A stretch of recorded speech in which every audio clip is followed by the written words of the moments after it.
Hello, everyone, and welcome to our Vines Unknown webinar series, where we discover together unfamiliar wine-producing regions. I'm your host, Stamos, and with me, my co-host, Ari Kalos. Hello.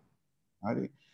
And along with us, again, another familiar face who's been with us plenty of times in our segments. I want to also welcome Johnny Livanos of Diamond Wine Importers. Johnny. Hey, everybody. Excellent. Good to see you all again. Always happy to be with you all. Always a pleasure having you with us. Even on a Sunday afternoon, it's still nice. It's our first Sunday segment, which we, it's a little bit of an adjustment for us because we're used to doing these on Thursday evenings. But today we are exploring the wine region of Attiki, Greece. And we always like to pick and choose places that are so dear to our hearts, but to many of us are probably unfamiliar.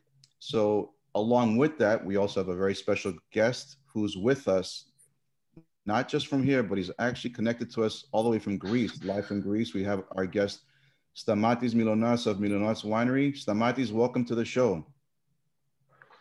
Hi, thank you for having me here, and let us introduce our winery to all your fans over there. Stamatis, you have a lot of fans. You have a lot of fans over here. Here is, it's 11 at the night, almost midnight in Greece. So it's lunchtime, basically. Lunchtime for the Greeks, eh? Yeah. Exactly. Awesome. Well, thank you for spending the time with us today.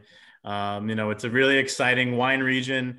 You have an awesome winery, and I feel like your wines are getting better and better every year and more recognition. So we're really excited about, working together with you and your wines, and introducing them to all the fans of the Greek Wine Club, Urban Wine Club, people in Boston, Massachusetts, and everywhere, because your wines really do a really great job. And with Diamond Wine Importers, how long have we been working together? 4 years, 5 years? When was the first vintage with Diamond?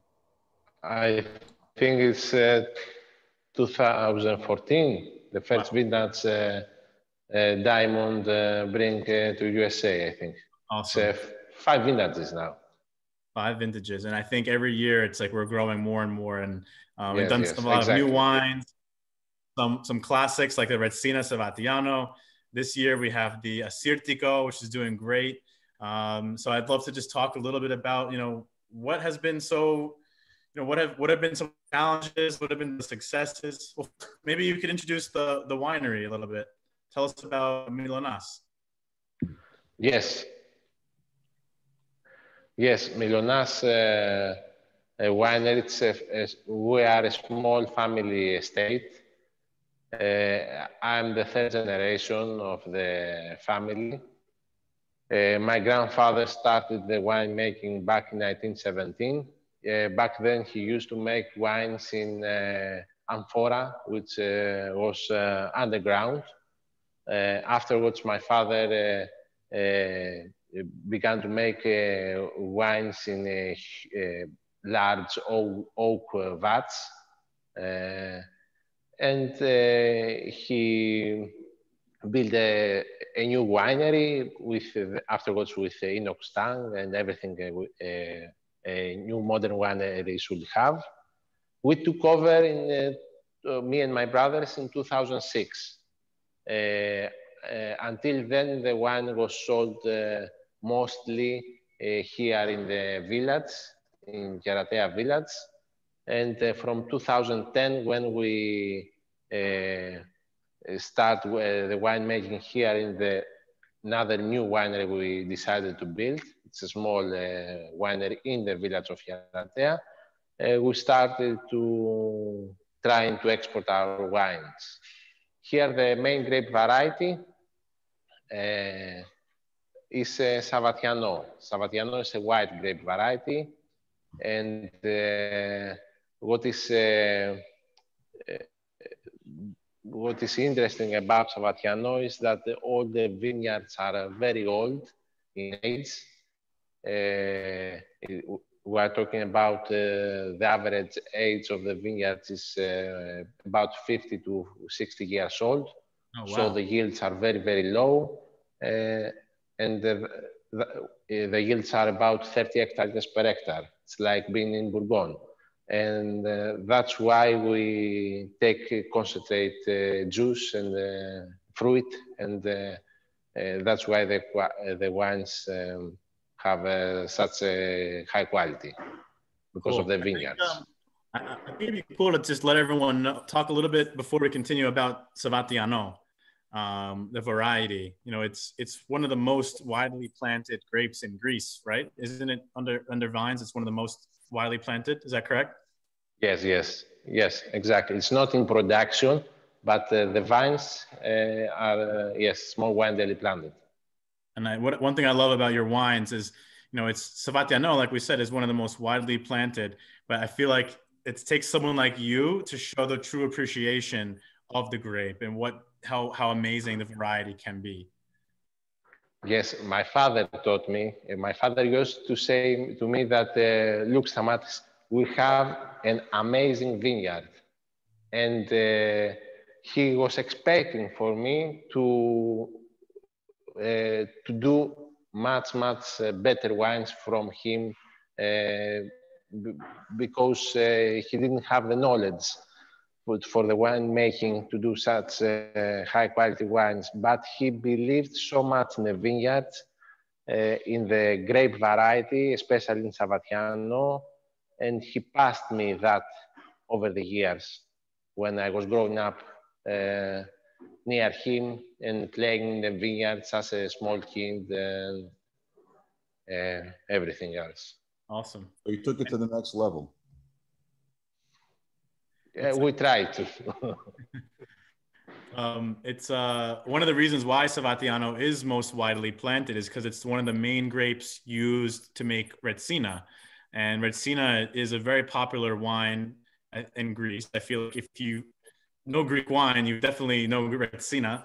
And it's a style of wine that's been produced for what, thousands of years? It's one of the oldest styles of winemaking. Exactly. Retsina has a huge history. From the ancient years, for Greek wines used to be resonated. But the last, from 1950 to 1980, all the Retsinas were low quality wines. And that's why most of the people think that, thought until I think the recent years, that the Greek wine is not so good, not so high quality, because of the long bad reputation Retsina had all those years. But the interesting thing is that nowadays there are a lot of high-end Retsinas in the Greek market. Many producers produce very good Retsinas, and they're going extremely well abroad in the market outside of Greece. Yeah, what do you think makes the Retsina better quality? Is it the grapes? Is it the resin? Is it both? I think it is both. For me, you need a grape variety that's not very aromatic, like Retsina or Assyrtiko. There are some very good Retsinas from Assyrtiko here in Greece. Oh, wow. And you need very high quality of the pine resin. We actually, most of the wine producers takes the pine resin here from our region. We have a forest just 10 kilometers from here, where we are taking the pine resin for the Retsina. Awesome. How did they make the resin? I've never seen the resin made. It sounds like a really cool thing to do. Actually, there's an old guy here who is going to the trees and scratch the trunk of the tree, and the resin is coming out, and he collects it, and he brings it to us. I did not go to take it from the tree, but there's an old guy who's doing for that for us. When I picture that, resin used in its natural form, or does it have to be processed before you can use it?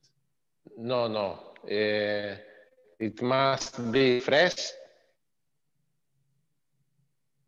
And it's fresh. Excuse me. You use it right off. It must be fresh. Ah, okay. It must be fresh. The resin. This year we collect on August and use it end of August, and we do not do. We just drop it in the tank. Yes. Can you see this one? This photo? Wow. The guy trying to collect the resin. I was going to say that from this photo. Just the thought of an old Greek man going to scrape the resin is like the coolest thing I've ever heard. That seems like a job for Ari. I do not know who is going to collect afterwards. After we're going to send Poti over there. How do it? I would gladly do it. Are there any similarities between the resin and mastica, or no? Are they related at all? No, it's totally different. No, but although the pine resin gives some aromas of mastica in the wine, but it's totally different. Right. And so, cool. So it's a different tree. And then you also produce a wonderful rosé that I think Foti has in his glass right now. It's one of his favorite wines. It's one of yes, that rosé. That rosé was a great hit for us. The idea behind that wine, because this wine has a white grape variety and a red grape variety, Malagousia and Mandilaria.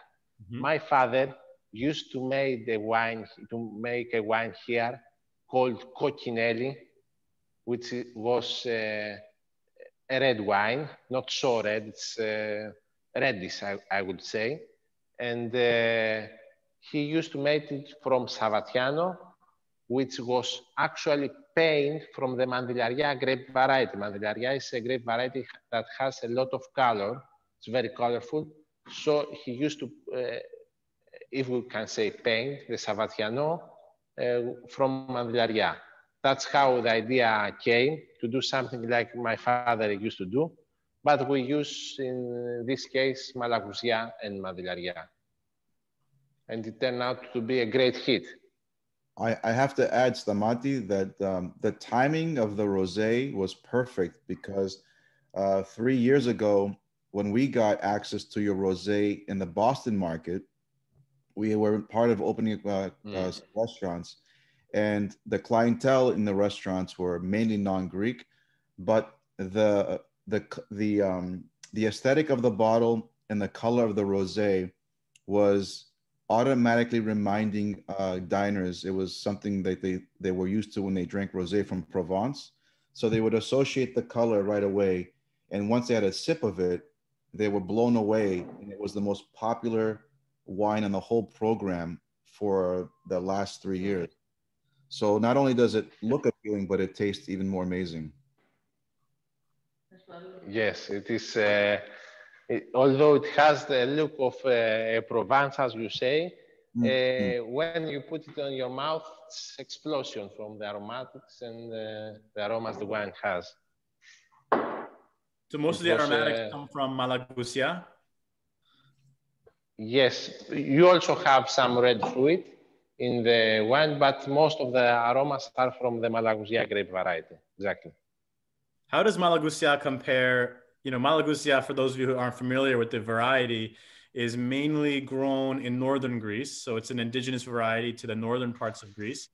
But now it's grown everywhere, right? So we have it in southern Greece. Exactly. Where you're located. How would you compare Malagousia from Attiki compared to from the northern part of Greece? It's the difference. Malagousia, although it's cultivated all over Greece, there are differences. around the region, the terroir. Here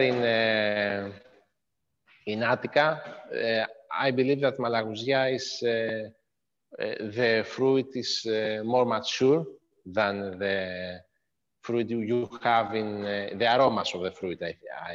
I'm saying that the fruit you have in North Greece. There, the aromas are more floral, I believe, and here we also have and a lot of stone fruit with floral, of course, which Is it? Malagousia. You see a lot of selling Malagousia here in Greece. That's true. Is it because it's warmer in Attiki than it is in northern Greece that it has that change in flavor and aroma? Sorry, I didn't hear you, Cody. I think the cooler climate in the north gives it more aromatics, right? The cooler climate preserves. Yes, exactly. The cooler climate they have, the aromas, that's why they are not so mature, and they are more floral over there than the aromas we have here. That's one of my favorite things with wine tasting and just wine in general is how one grape, but grown in just different regions, same country, but how it could be completely different just based on the terroir, the weather, the soil. You know, all these factors go into making wine unique and special from region to region. So it's something that keeps the wine world, you know, unique and fun for us as we're exploring new wines, and especially wines from Greece. You know, it's a great reminder for those of you out there that Greece isn't just beaches and sunshine. You know, it's a country with so much diversity in climate and terroir. So, you know, growing one grape from the northern part of Greece all the way down to the south, it's going to create a whole different experience because Greece is so unique and diverse. You know, it's so much different landscape, terroir, so many different things. It's just such an exciting country with so much to offer. I think it's just very important to point out there. Well said. Yeah. Yes. Wait, so we talked about Malagousia, we talked about Stamatis. One last grape I wanted to talk about is the Assyrtiko. Your Assyrtiko is fantastic. You know, this year you got some really good reviews online. Wine and Spirits magazine, and they wrote a whole story about you. The Happy Accident. Oh, what was that about? Yes. Yes. I believe that it was a surprise for Tara, Hugh Thomas, and all the team who tasted the wines over there. They didn't expect that an Assyrtiko from Attiki could be rated so high. I was very glad. The thing here in Attica is because we are almost surrounded by sea, the climate is not far away from the islands. Right. It's Mediterranean, and so the Assyrtiko, I believe that here in Attica can produce. Of course, the wine will never be like Santorini due to the volcanic soil over there. Here we have limestone, but because the climate is very close, I think we can produce excellent Assyrtikos here too. And for those of you who aren't familiar with the Assyrtiko, it's one of the main varieties from the island of Santorini. So, you know, it's one of the grapes that's gotten a lot of recognition across the whole world. For being such a powerful grape. And it's awesome to see, you know, not just growing it in Santorini, but also in regions like Attiki that's producing some fantastic styles of Assyrtiko. And this wine is just launching in Massachusetts soon, I think next week. And Greek Wine Club is going to be the first store to sell it. So if you want to, you know, get your first bottles, if you're members of the Urban Greek Wine Club, yeah, it's a great opportunity to try, you know, an award-winning wine, and also a great price point too. It's one of I feel like for Assyrticos have gotten very expensive over the last few years. For the price you're paying, it's one of the best out there. Can I make a quick comment? Of course.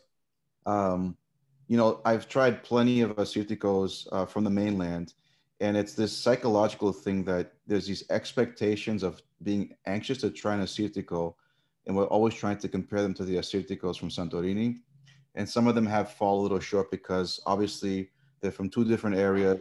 They, you know, they release different types of aromas and flavors. But I have to say that Mylonas' Assyrtico for me was the closest, and not like I'm comparing it, but as far as expectations for those that are, you know, getting into Assyrtico, I think it's probably the closest I've had from outside of Santorini. Yeah, I think it has to do with, you know, the terroir, like Stamatis mentioned. You have the limestone soil content, so you still have that really pronounced minerality along with the really elevated acidity. Good job. Yes, exactly. I'll drink to that. Yeah, cheers to that. What else, guys? One thing I want to also mention and talk about is, you know, Stamatis is kind of known for low intervention winemaking.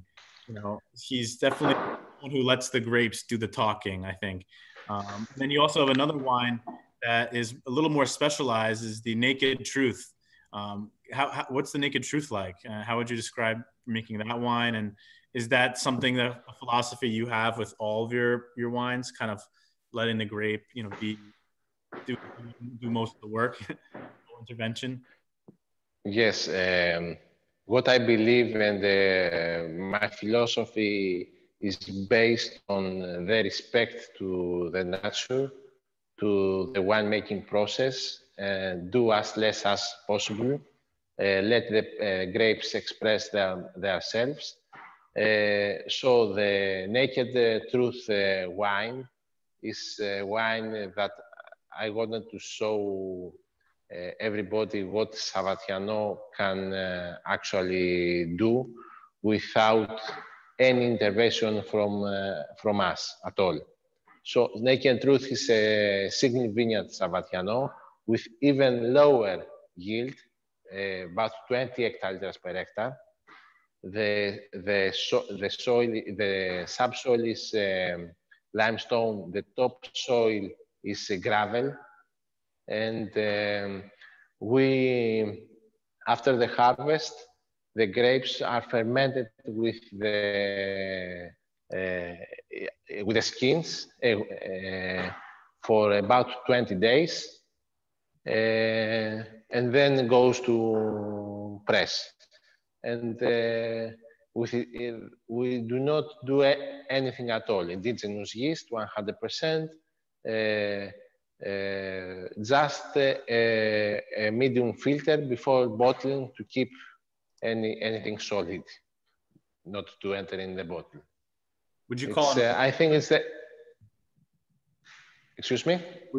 How would you compare it to other skin contact wines? You know, people, it's been trendy to call have orange wines or skin contact wines, and that's been a yes. This is in the category of the orange wines, not because it's not the color is not so brown like you may use in orange wines, more gold, because we tried to protect the process with gas and not let the oxygen to damage and oxidize the wine.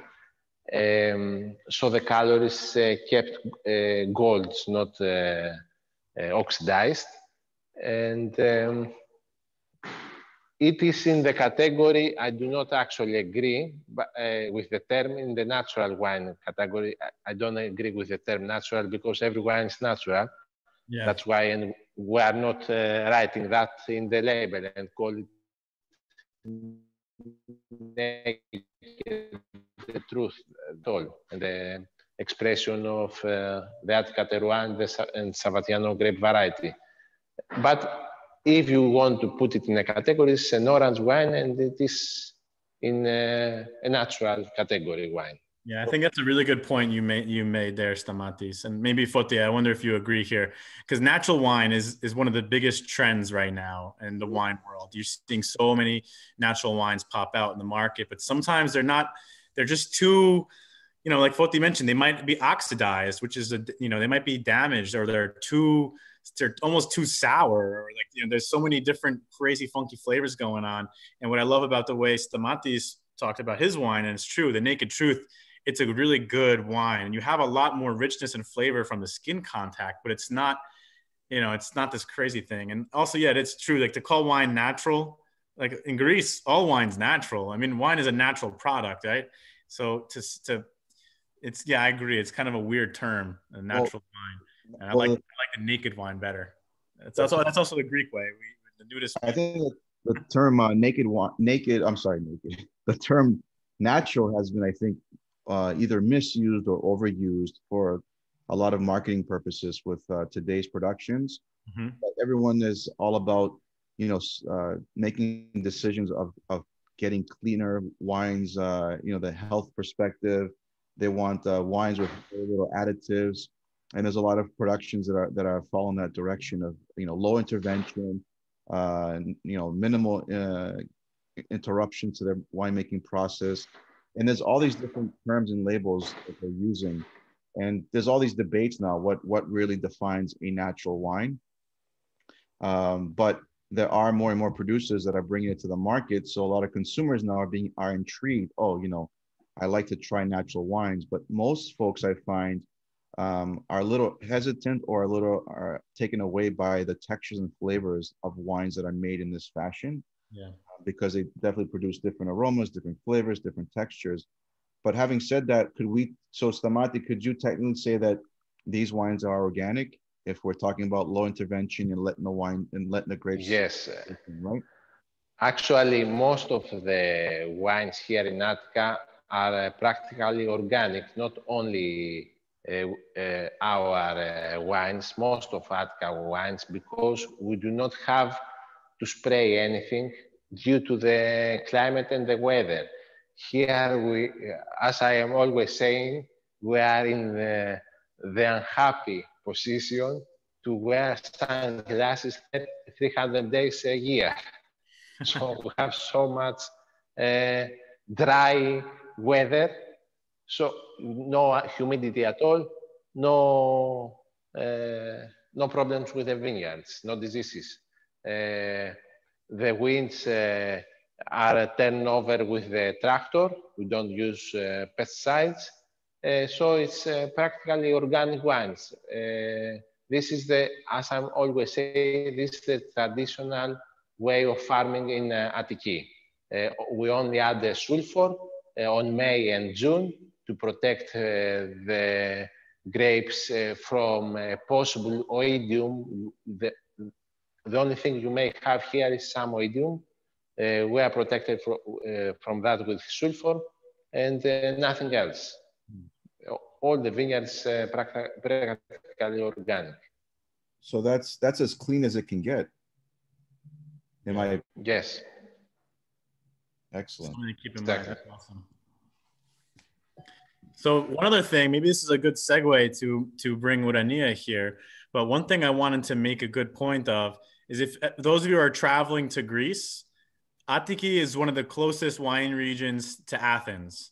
So it is extremely easy to travel to this region, to visit Mylonas, to visit Attika, because it's less than an hour drive from Athens. So one thing I love to say is, if you're visiting Greece and you're traveling, you need to visit the wineries and the wine regions of Greece. And what better than taking a short trip in the car from Athens to visit Stamatis and Mylonas. And Urania, I believe, is organizing wine tours, right? Yes. Hello. I'm here with Stamatis. Can you see here? Yeah. They can see you. Can you see me? Yes. We're both on the camera and Okay, great. Well, I'm actually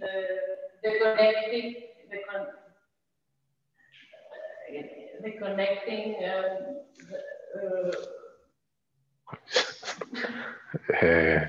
Part, reason, etc. Sorry. Yeah. Well, I bring the travelers close to these winemakers, and they experience firsthand this historical wine region. That's Attica. Attica makes a great one-day tour. It can be, as you said, it's very close to the city center. Yeah. And it also combines beautifully with ancient and historical monuments. Awesome. Of the area, along with beautiful beaches and monasteries and other places of interest. I must say that there are 37 wineries, most of them third or fourth generation winemakers. And there are 6,500 hectares of vineyards in Athens, in Attica. Very close to the airport. Yeah. Awesome. There's how many wineries? Well, please come visit. 37. 37 wineries. Wow. And So are the wineries there mainly doing Savatiano or a lot of different types of? No, a lot of different wines, even from continental and international varieties. Right? We still have Cabernet Sauvignon. We do have Chardonnay. We have Merlot. There's cultivated here also. Merlot. Especially in North Attica. There is a region called Erythres over there. You can find whatever grape you can imagine. This is where we are right now. And this is the city center. So you can see how close we are. Awesome. Yeah, so we're about 30 miles away. That makes the Athens is in, right? Yeah. So can we basically do like a winery hopping in one day? It depends how how willing you are to try a lot of wines. But you can. I've done five wineries in a day. Nice. But if you have family with you or friends that are not very into wine, you can do surely 2 or 3, and then an archaeological site or. And if I can add that we're going to have on our platform, Urania's wine tours, we're going to have some information and listing on Greek Wine Club for those that actually have interest in visiting wineries in Greece. Definitely look out for that information that we'll post, and we'll give more information as the season opens up for next year. I can't wait to go. I can't wait to go back to Greece. Yeah. Well, we missed you this year. Yeah. It's such a fun region, such a beautiful country, and to be able to visit the winery is so special. To see, you get to see tradition, you see history, and it's another way to appreciate. Yeah, that's true. And I mean, Stamatis being a third generation. Are you? Yes. Yeah. Stamatis is third generation winemaker, and you can see how it's one generation is passing the torch to the next one. So you get the tradition, the stories, and sometimes visits last for an hour and a half because of all the stories you hear. And they're very touching, they're very human, and you learn so much. Stamati, do you have children? Yes, I have to. Are you preparing them to take it to the next generation? My father used to take me with him almost every day when I didn't have school. So I actually love this job. I don't know if I'm going to do the same thing with my son, for example, but he's around here all day, playing, smelling. Perfect. Right now, we are learning to smell and learn the difference of the aromas. It's quite fun doing that. Awesome. This is great. I mean, for us, it was one of the most anticipated Vines Unknown webinars because, you know, Attiki has been part of Greece's wine culture forever. But when most folks try to associate places in Greece that make great wine, obviously, Johnny had mentioned at the beginning, the first thing that comes to mind is Santorini, Nemea, and so on. But Attiki has such a fascinating wine culture that we felt there was a necessity to include Attiki in part of our segments. Thank you for that. Oh yeah, absolutely. And it's, you know, it's been someone like Stamatis to really pioneer this region and take it to, you know, the global recognition that I think the variety Savatiano and as well as the region deserves. And, you know, we look forward to continuing to bring in all these fantastic wines from Mylonas Winery. And, you know, year after year, I know they're going to keep getting better and better. And, you know, and we'll be able to get them in more people's mouths to show the whole world, you know, how good your wines are and how awesome this region is. And I want to come visit too. I haven't been yet myself. So, you know, next year I'm definitely going to get a wine tour. I mean, let's hope COVID will let us travel. Poti, you're going to come too. Maybe Ari could come. Yeah. We can't do this. All of you. I have a little bit of a secret for you, Stamati.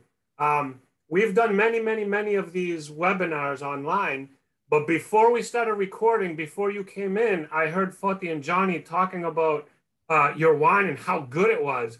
So I know they genuinely do believe and they do feel that it's a great wine offerings that you make, because before we even started, they were talking about how great it was. And I was like, wow, that's pretty impressive. In all the webinars, I don't hear that all the time, but this was a real and true thing. So congratulations. Thank you very much. Thank you very much. Thank you. I appreciate that. And I must add one more thing, how modern his labels are. He was one of the first ones, Mylonas Winery, to focus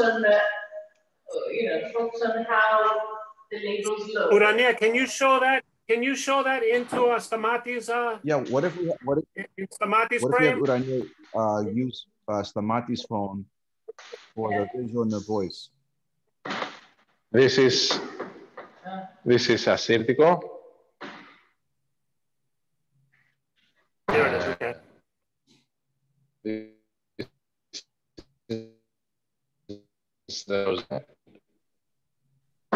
And all the labels are. This is a great label. Is Malagousia. Can't find it now. What's the story behind the labels, behind the birds?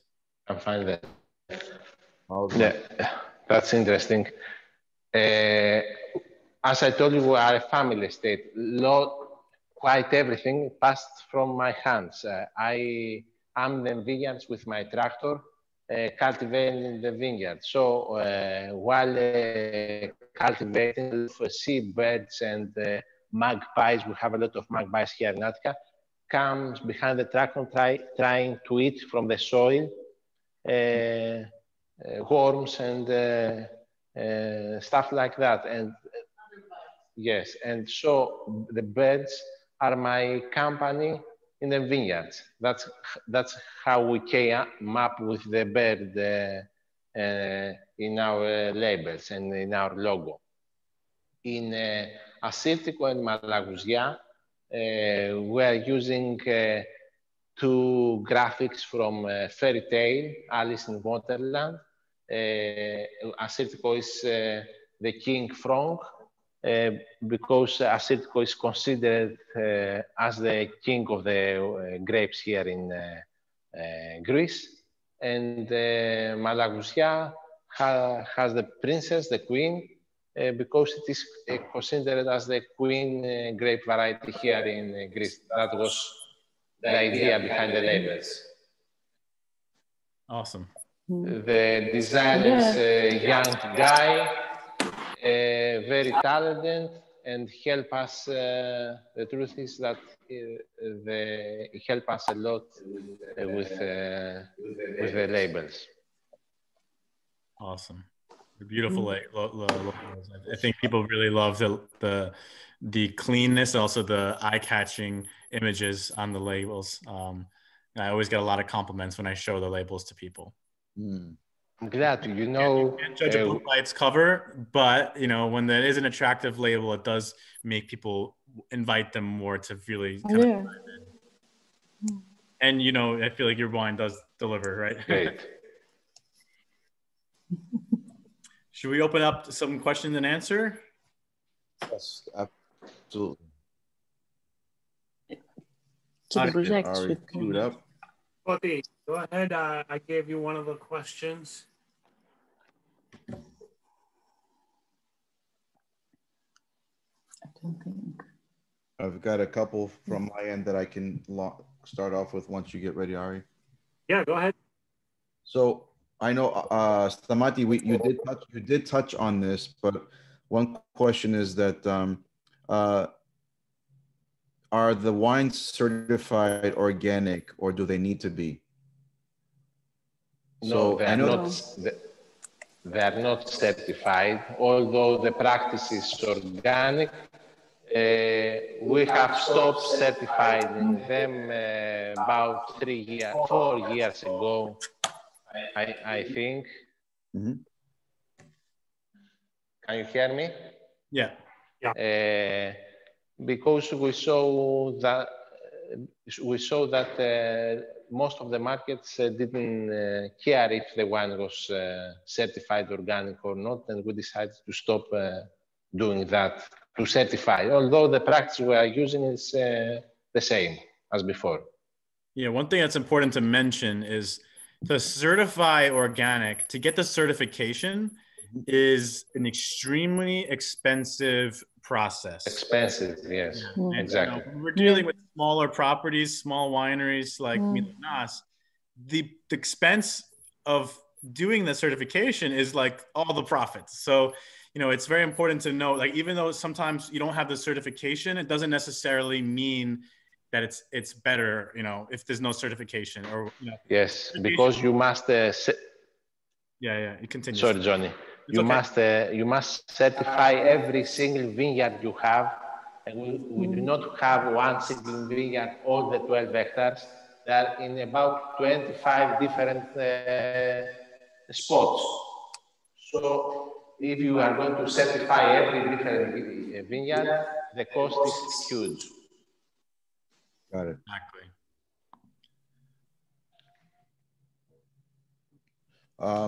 Another question I have is, and maybe you've already touched it before, but do you produce any red wines?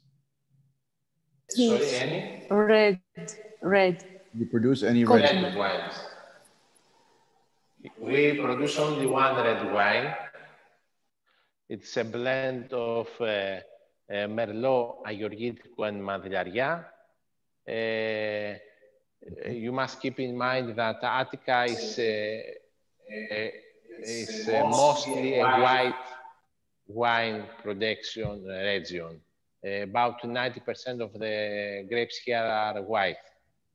So we do not have a lot of vineyards with red grape varieties. The traditional grape variety here was and is Mandilaria, but we also have some Agorgitico, Merlot, and I have planted the recent years, about 5 years ago, I have planted Mylonas, and that's going to be my next project in red wine. Excellent. I got more. Are any of your wines barrel aged?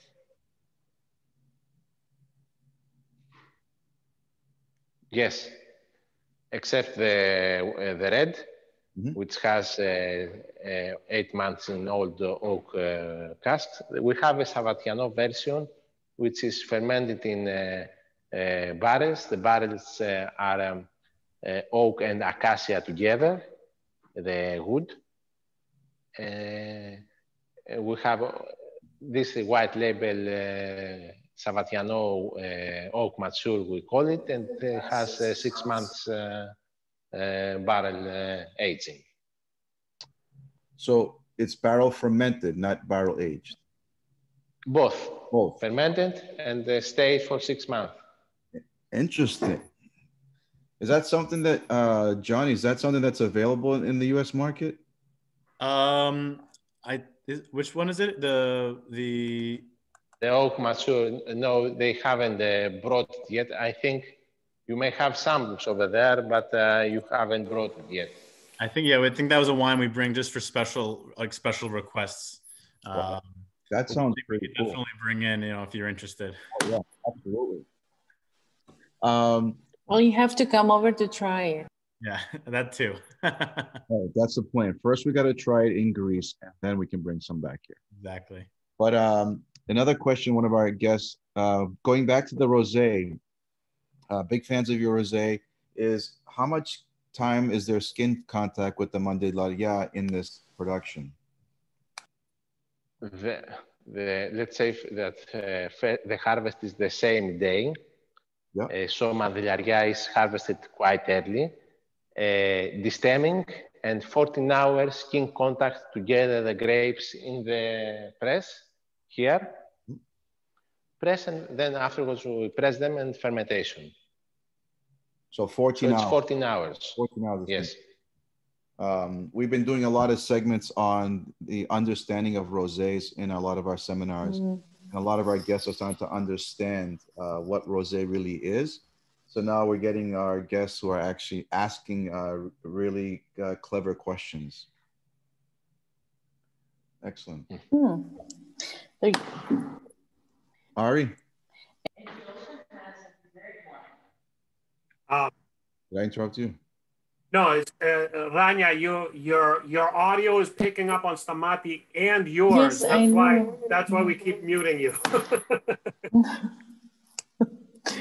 Maybe share with Stamatis if you could. Well, we're not sharing because of COVID. Oh, yeah. I forgot. Yeah, but I see. Yeah, I'll call I don't know. No, what I was saying is there's also a dessert wine called Sunday.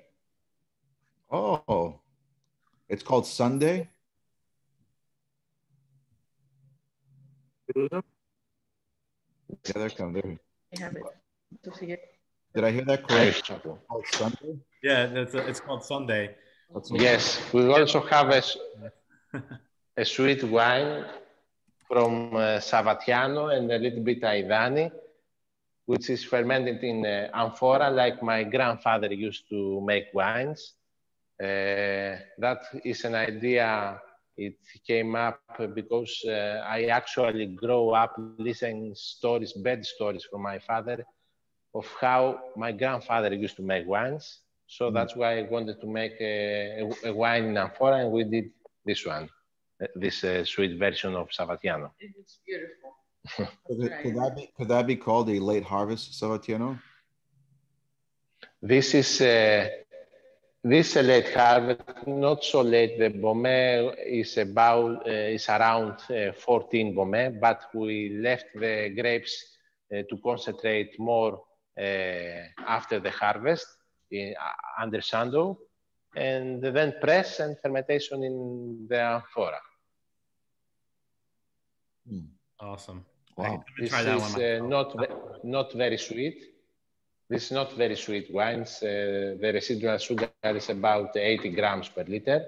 So although it's sweet, it leaves the palate fresh and clean afterwards.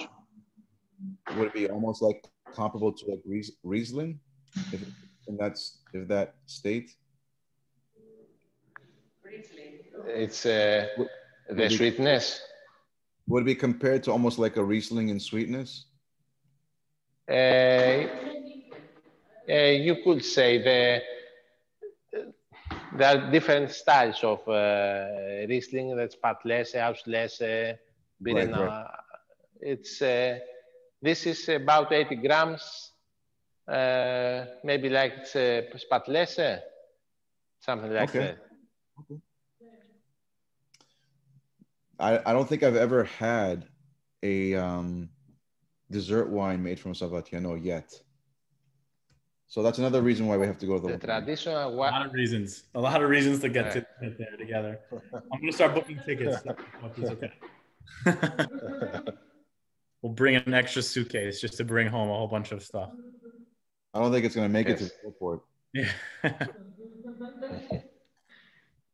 Oh, this is great. I mean,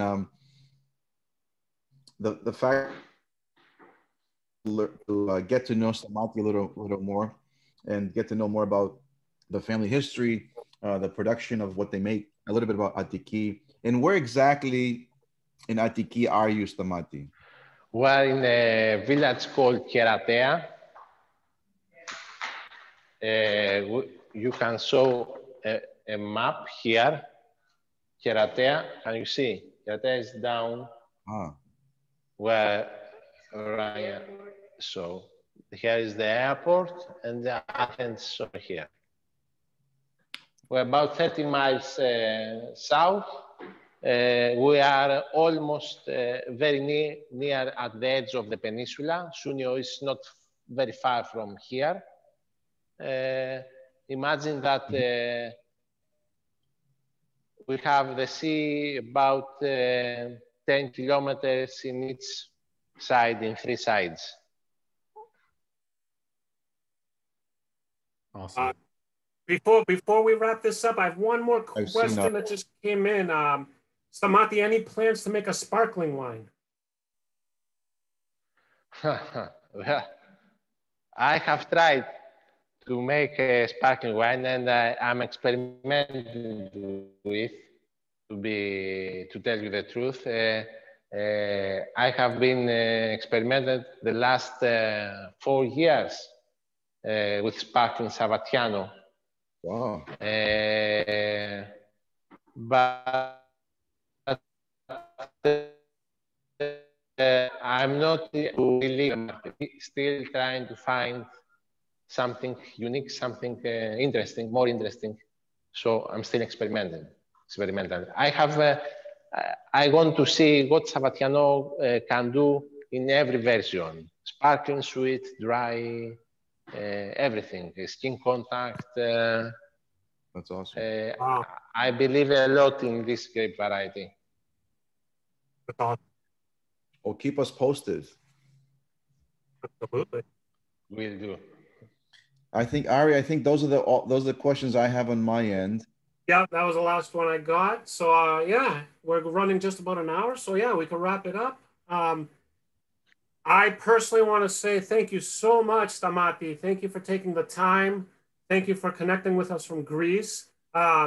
Rania, to you as well. Thank you for being there. Thank you for joining us. Johnny, always a pleasure, man. Thanks for being here. Foti, I got nothing to say to you.